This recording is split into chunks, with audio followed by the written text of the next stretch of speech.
प्रिय छात्र और छात्राओं, विद्या देवी स्कूल खेड़ली द्वारा संचालित ऑनलाइन क्लासेज में आपका हार्दिक अभिनंदन है।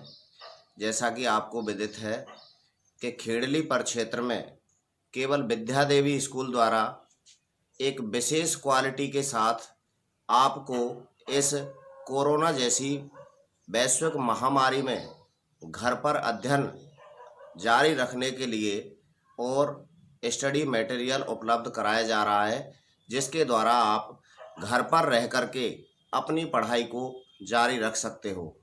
तो जो छात्र एवं छात्राएं विद्या देवी स्कूल की ऑनलाइन क्लासेस से अभी तक नहीं जुड़े हैं, वो जल्द से जल्द विद्यालय द्वारा संचालित ऑनलाइन क्लासेस से जुड़े, विद्यालय में आकर संपर्क करें। विद्यालय में रजिस्ट्रेशन प्रारंभ हो चुके हैं। अपना रजिस्ट्रेशन सुनिश्चित करा करके और अपनी पढ़ाई को क्रमबद्ध तरीके से आगे बढ़ाएं और घर पर रहकर नियमित रूप से घर बैठे ही अध्ययन करें। तो विशेष रूप से मैं उन बच्चों के लिए कहना चाहूँगा जो अपने इंटेलिजेंसी को और अधिक अग्रसर बढ़ाने के लिए, क्योंकि आपको पता है कि अधिकांश विद्यालयों द्वारा अभी तक ऑनलाइन क्लासेज की स्टार्टिंग नहीं की गई है। तो इस स्थिति में जब इतने समय से हम घर बैठे अभी तक हमने अध्ययन प्रारंभ नहीं किया है, तो कहते हैं कि करत करत अभ्यास के जड़मत होत सुजान, अर्थात जब अपन अभ्यास करते हैं तभी, और शिक्षा एक ऐसी चीज़ है जो जितना इसका अधिक अध्ययन करते हैं, इसका जितना अधिक प्रयास किया जाए, जितना इसको फैलाया जाए, उतनी अधिक बढ़ती है। यदि हम अपनी पढ़ाई को सुचारू रूप से जारी नहीं रखेंगे तो यह बिल्कुल धीरे धीरे समाप्ति की ओर चली जाती है, अर्थात हमारा ज्ञान नष्ट होने लग जाता है।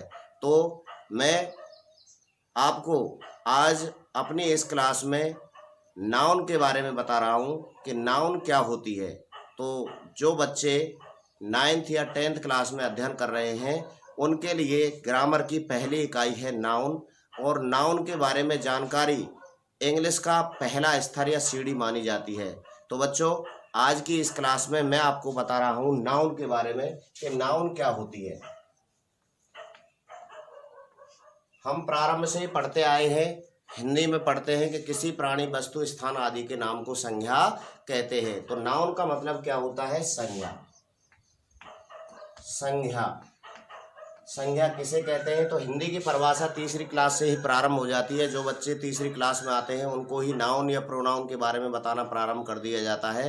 तो अब हम यहाँ अंग्रेजी भाषा की बात करें या अपने इंग्लिश सब्जेक्ट के बारे में चर्चा करें, तो नाउन क्या होती है, किस प्रकार, कितने प्रकार की होती है, और इसके लिए सबसे पहले आती है बात डेफिनेशन कि नाउन की डेफिनेशन क्या होती है, परिभाषा। तो नाउन का मतलब क्या होता है? नाउन का मतलब होता है noun is the name. Noun is the name of a person और ए थिंग और ए प्लेस। अर्थात आपकी समझ में आ गया होगा कि noun is the name of a person और ए थिंग और ए प्लेस, अर्थात किसी प्राणी, वस्तु, स्थान आदि के नाम को संज्ञा कहते हैं। तो हिंदी में क्या अर्थ होगा इसका? किसी प्राणी, वस्तु, स्थान आदि के नाम को संज्ञा कहते हैं। संज्ञा कहते हैं। तो बच्चों, मैंने जो बात अपनी पॉइंट की है वो है किसको कहते हैं? नाम को संज्ञा कहते हैं। अर्थात संज्ञा की शॉर्ट परिभाषा हुई कि नाम को ही संज्ञा कहते हैं। वह किसी भी चीज़ का नाम हो, जितनी भी वस्तुएं या जो भी चीज़ हम अपनी दृश्य आंखों से देख सकते हैं, जिसके बारे में हमें पता है या जिसका नामकरण किया जा चुका है। जैसे मेरे हाथ में एक चौक लगा हुआ है, तो इसका नाम है, क्या है? ये चौक है। तो ये क्या है? एक नाउन है। ठीक है बच्चों। ये क्या है, मैं जिस पे लिखने का कार्य करता हूँ, ये क्या है, एक ब्लैक बोर्ड है, इसका नाम है, तो ये क्या है, एक नाउन है। तो सीधी सी बात हमारी समझ में आई कि किसी भी चीज़ का जो नाम है तो नाम को हम क्या कहते हैं, संज्ञा कहते हैं। तो शॉर्ट में जो परिभाषा हुई हमारी, नेम इज द नाउन, नाम को संज्ञा कहते हैं। किसको कहते हैं बच्चों, नाम को संज्ञा कहते हैं, नाम को संज्ञा कहते हैं। शॉर्ट एंड स्वीट परिभाषा हुई हमारी कि कोई पूछे आपसे कि संज्ञा क्या होती है तो आप सीधा जवाब दे सकते हो कि नाम ही संज्ञा होती है। जिस चीज़ का नाम है वही संज्ञा है, यानी जिस चीज़ का नाम नहीं है वो नाउन नहीं है। यानी जितनी भी चीज़ें हैं धरती पे, बुक्स हैं या पहाड़ हैं या नदी हैं, नाले हैं, स्कूल हैं, रेलवे स्टेशन है, बस स्टैंड है, जो भी चीज़ है जिस जगह का नाम पड़ गया है, या जैसे राम है, श्याम है, मोहन है, मुकेश है, यानी जिसका नाम है, पंखा है, ठीक है, जो कुछ भी जिसका नाम दिया हुआ है वही क्या है, नाउन है। तो शॉर्ट परिभाषा हुई हमारी, नेम इज द नाउन। क्या होती है बच्चों, नेम इज द नाउन, नाम ही क्या है, संज्ञा है, नेम इज द नाउन। अब आपकी समझ में आ गया होगा कि नाउन क्या होती है। तो नाम को संज्ञा कहते हैं, जो नाम होता है वही संज्ञा होती है। बच्चों अब हमारी समझ में आ गया कि नाउन क्या होती है। इसके आगे अब अगली कड़ी बढ़ती है इसमें कि संज्ञा हमारी समझ में आ गई, संज्ञा क्या होती है, कि नाम, जिस चीज़ का नाम है वही संज्ञा है। तो हम आगे बात करते हैं नाउन, काइंड्स ऑफ नाउन, संज्ञा के प्रकार, kinds of noun, kinds of noun यानी संज्ञा के प्रकार। संज्ञा कितने प्रकार की होती है, तो काइंड्स ऑफ नाउन यानी संज्ञा के प्रकार कितने, तो बेसिक आधार पर जो मूलभूत रूप से संज्ञा होती है वो 5 प्रकार की होती है। There are 5 kinds of noun, there are 5 kinds of noun. कितने प्रकार की होती है, आधारभूत रूप से संज्ञा 5 प्रकार की होती है। अब 5 प्रकार कौन कौन से है, उसमें नंबर 1 पहला आता है प्रॉपर नाउन। कौन सा आता है, प्रॉपर नाउन, जिसको हम हिंदी में व्यक्तिवाचक संज्ञा के नाम से जानते हैं, व्यक्तिवाचक संज्ञा, ठीक है बच्चों। दूसरे नंबर की होती है कॉमन नाउन, कॉमन नाउन जिसको हम जातिवाचक संज्ञा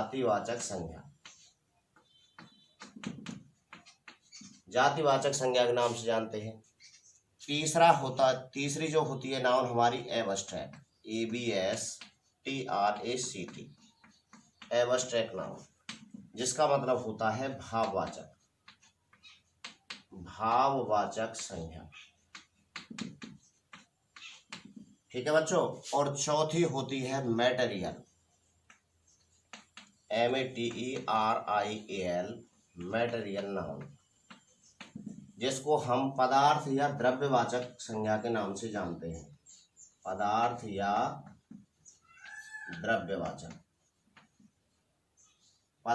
द्रव्यवाचक संज्ञा का मतलब होता है इंग्लिश में मैटेरियल नाउन।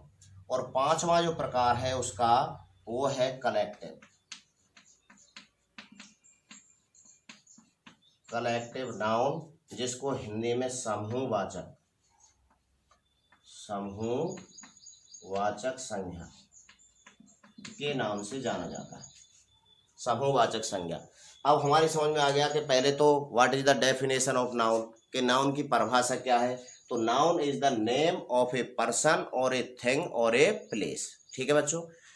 किसी प्राणी, वस्तु, स्थान आदि के नाम को संज्ञा कहते हैं। उसकी शॉर्ट बताई मैंने आपको परिभाषा, नेम इज द नाउन, के नाम ही क्या है, संज्ञा है।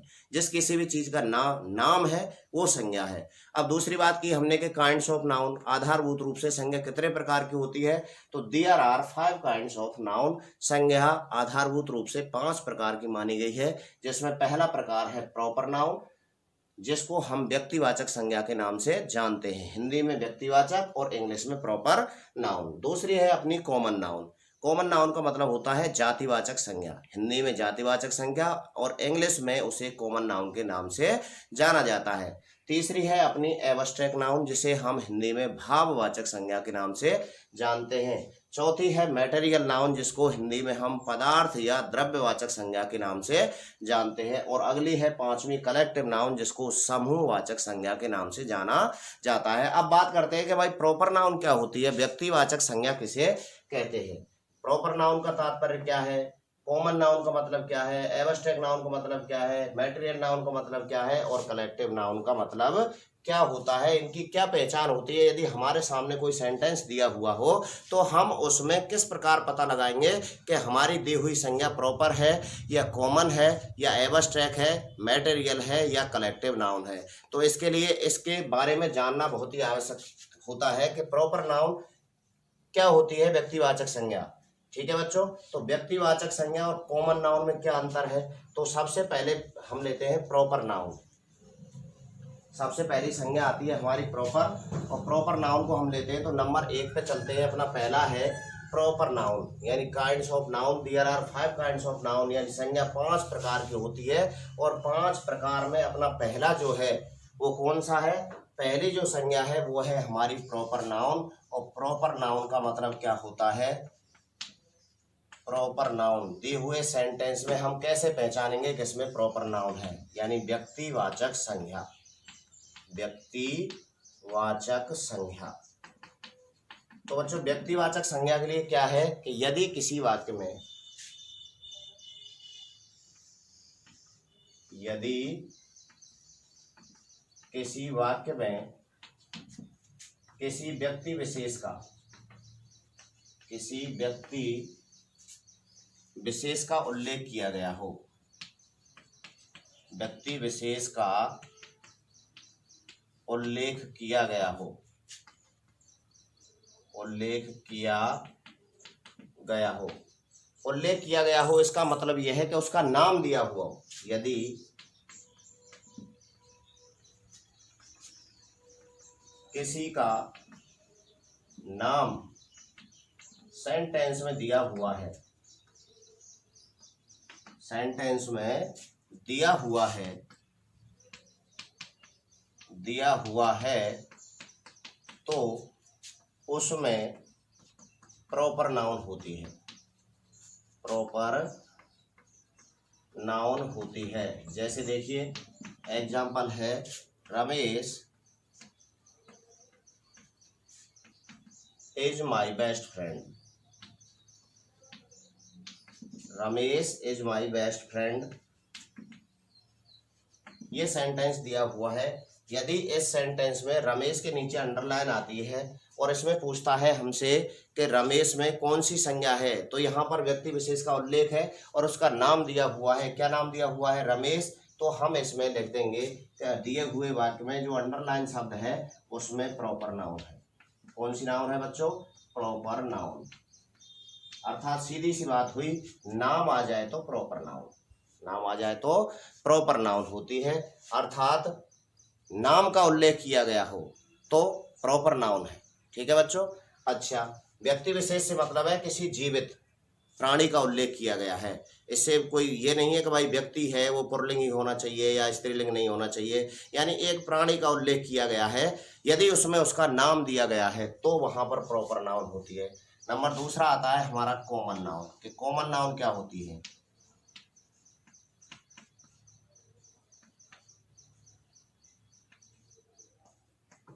कॉमन नाउन से क्या मतलब होता है, कॉमन नाउन को हिंदी में जानते हैं आप क्या कहते हैं, जातिवाचक संज्ञा, जातिवाचक संज्ञा।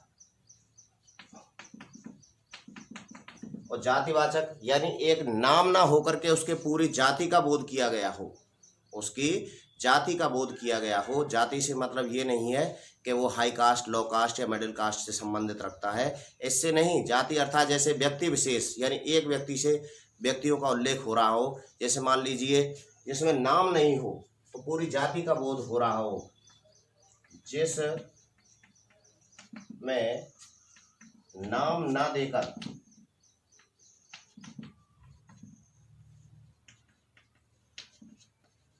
उसकी जाति विशेष का बोध कराया गया हो, का बोध कराया गया हो, गया हो तो उसमें कॉमन नाउन होती है।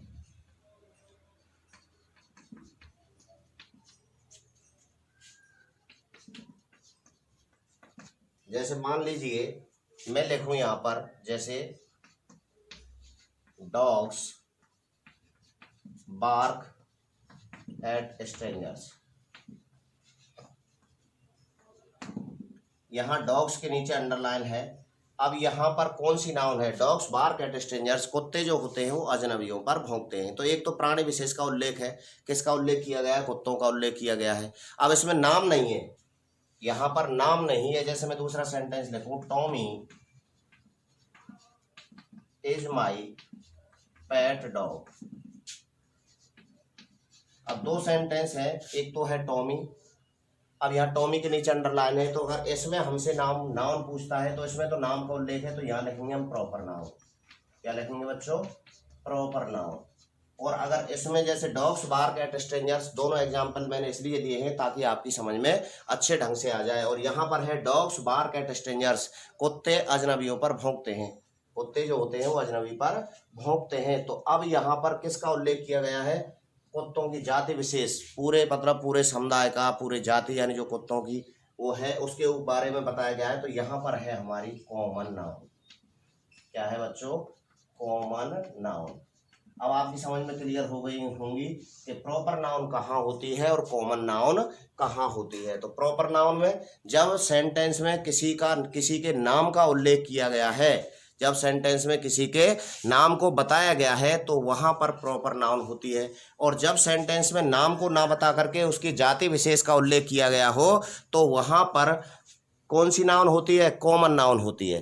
तो अब नाउन दो प्रकार आपकी समझ में आ गए होंगे कि प्रॉपर नाउन क्या होती है और कॉमन नाउन क्या होती है। तो प्रॉपर में विशेष क्या पहचान हुई कि उसमें व्यक्ति विशेष का नाम दिया हुआ होगा, और कॉमन में नाम नहीं होगा तो वहां पर कॉमन नाउन होगी। तो प्रॉपर नाउन और कॉमन नाउन के बारे में आप समझ गए होंगे, कहाँ पर प्रॉपर नाउन होती है और कहाँ पर कॉमन नाउन होती है। ठीक है बच्चों, अब आपकी समझ में आ गया होगा कि प्रॉपर नाउन किसे कहते हैं। जब किसी सेंटेंस में या किसी वाक्य में, जब किसी सेंटेंस या वाक्य में व्यक्ति विशेष के नाम का उल्लेख किया गया है। व्यक्ति विशेष से तात्पर्य मेरा ये है कि किसी जीवित जो है प्राणी विशेष है उसका नाम का उल्लेख किया गया है, तो वहाँ पर हमारी प्रॉपर नाउन होती है। तो कहने को शॉर्ट में कहें तो नाम आ जाए तो प्रॉपर नाउन, और नाम नहीं हो तो कॉमन नाउन। ये समझने वाली बात है। यदि किसी का नाम दिया गया है तो वहाँ पर प्रॉपर नाउन मानेंगे, और जब नाम नहीं दिया गया हो तो वहाँ पर हम कॉमन नाउन मानेंगे। अब आपकी समझ में आ गई होगी कि प्रॉपर नाउन क्या होती है और कॉमन नाउन क्या होती है। अब चलते हैं हम अपनी तीसरी जो नाउन है, abstract noun. Number 3, abstract noun यानी भाववाचक संज्ञा क्या होती है।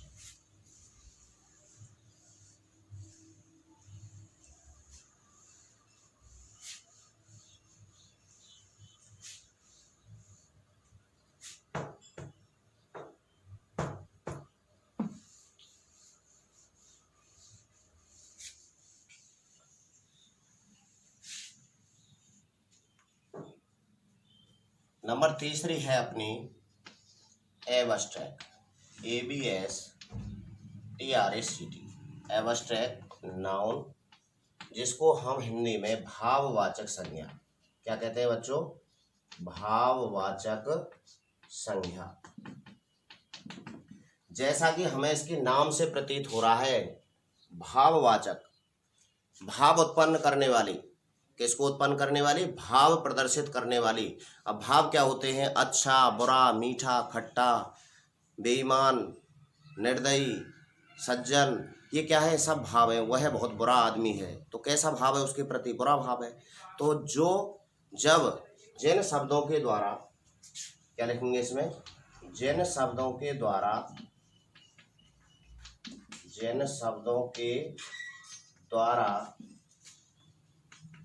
भाव प्रदर्शित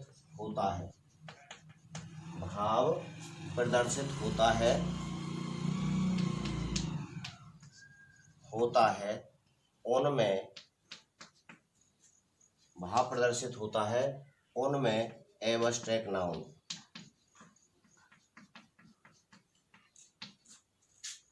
नाउन होती है, जैसे गुड, अच्छा, बैड, बुरा, स्वीट, मीठा, श्योर, खट्टा, काइंड, दयालु, क्रूअल, निर्दयी, पुअर, गरीब, रिच, धनवान या पैसे वाला। ठीक है बच्चों। ऑनेस्ट, ईमानदार, डिसऑनेस्ट, बेईमान।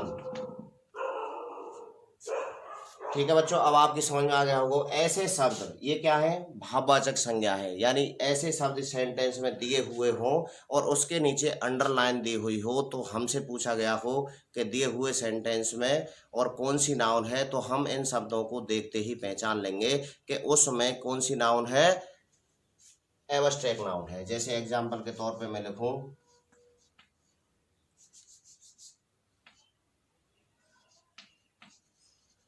Rohan is an honest person. Honest person, ये सेंटेंस है। अगर मान लीजिए यहाँ पर आती है अंडरलाइन, तो रोहन क्या है, नाम है, नाम आ जाए तो प्रॉपर नाउन, तो यहाँ तो कौन सी नाउन है, प्रॉपर नाउन। यदि ऑनेस्ट के नीचे अंडरलाइन आती है तो यहाँ पर कौन सी नाउन है, तो इसमें हो गई 1 और ये नंबर 2। ठीक है बच्चों।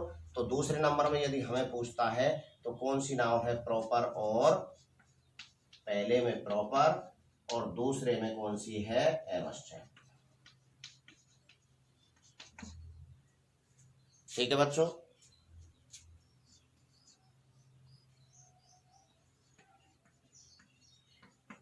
Reena is an intelligent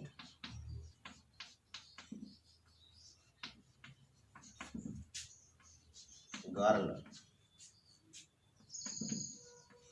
in our class। अब ये सेंटेंस है, इसमें देखिए एक तो इसके नीचे अंडरलाइन आ सकती है, इंटेलिजेंट इसके नीचे अंडरलाइन आ सकती है, और एक तीसरा शब्द है क्लास, इसके नीचे अंडरलाइन आ सकती है। तो अब यहाँ इन दो के बारे में हम चर्चा कर चुके हैं कि भाई अगर नाम के नीचे अंडरलाइन आती है तो नाम आ जाए तो प्रॉपर नाउन, अगर नाम दिया हुआ है तो वहाँ पर कौन सी नाउन होगी, प्रॉपर नाउन होगी। नाम नहीं हो तो कौन सी होगी, कॉमन नाउन होगी। यदि मैं यहाँ इस जगह पे लिख देता this girl is an intelligent girl in our class, तो यहाँ पर नाम नहीं है। ठीक है, तो वहाँ पर किसका कौन सी होगी, नाम नहीं हो तो कॉमन नाउन। अब यहाँ पर बात करते हैं, इंटेलिजेंट का मतलब होता है बुद्धिमान, जो भाव कैसा है, बुद्धिमानी का है, क्लेवरनेस, चतुराई का है, तो उसमें कौन सी नाउन होती है, इसमें है हमारी एब्स्ट्रैक्ट। कौन सी है बच्चों, एब्स्ट्रैक्ट नाउन। यहाँ पर एब्स्ट्रैक्ट नाउन है, और यहाँ पर बात करें तो अपन कौन सी नाउन है, प्रॉपर नाउन है। प्रॉपर नाउन, इसमें दो हैं, तीसरी मैंने अभी कराई नहीं है, उसके बारे में बताऊंगा। क्लास जो शब्द है इसमें हमारी कलेक्टिव नाउन है। कौन सी नाउन है बच्चों, कलेक्टिव नाउन, जिसके बारे में मैं आपको आगे बताऊंगा।